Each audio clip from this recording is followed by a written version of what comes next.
Je suis à Vincennes pour participer au sommet de l'OMF, l'Organisation de la micro-francophonie, en tant que représentant de la République anacratique du Padrum, qui est une des micronations fondatrices de cette organisation. Alors, la République anacratique du Padrum, c'est une république, donc on n'a pas de prince, on n'a pas de roi, on n'a pas de grand-duc. Anacratique, donc on n'a même pas de président.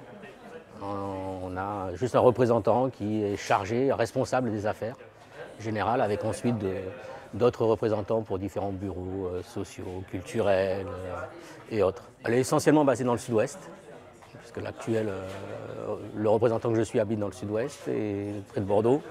Après, il y en a sur Paris, il y en a du côté du sud-est, vers Aix-en-Provence. Ce que nous défendons surtout, c'est les droits de l'homme. C'est pour ça que l'OMF, donc l'Organisation de la micro-francophonie, nous a intéressés, puisque ça a été un des points forts de notre association de toutes ces nations.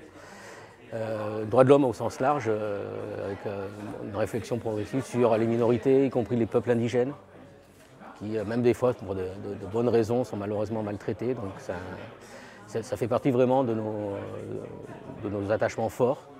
La protection de la nature, puisque de toute façon, sur l'environnement, l'homme aurait lui-même du mal à survivre, à se développer.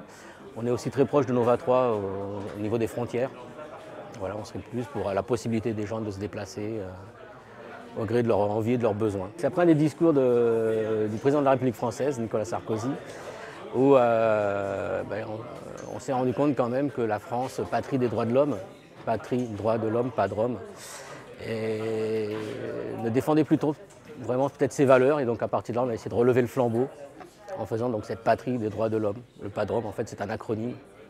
Et c'est vraiment suite à ce discours, je ne sais plus, c'était côté Lyon, je ne sais plus quoi, il avait eu un discours vraiment où, au niveau des droits de l'homme, je me suis senti assez mal à l'aise.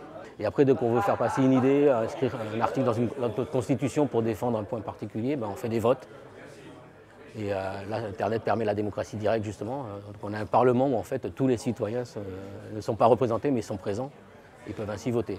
C'est l'avantage aussi d'être peu nombreux, ça permet à chacun d'arriver en temps et en heure à s'exprimer.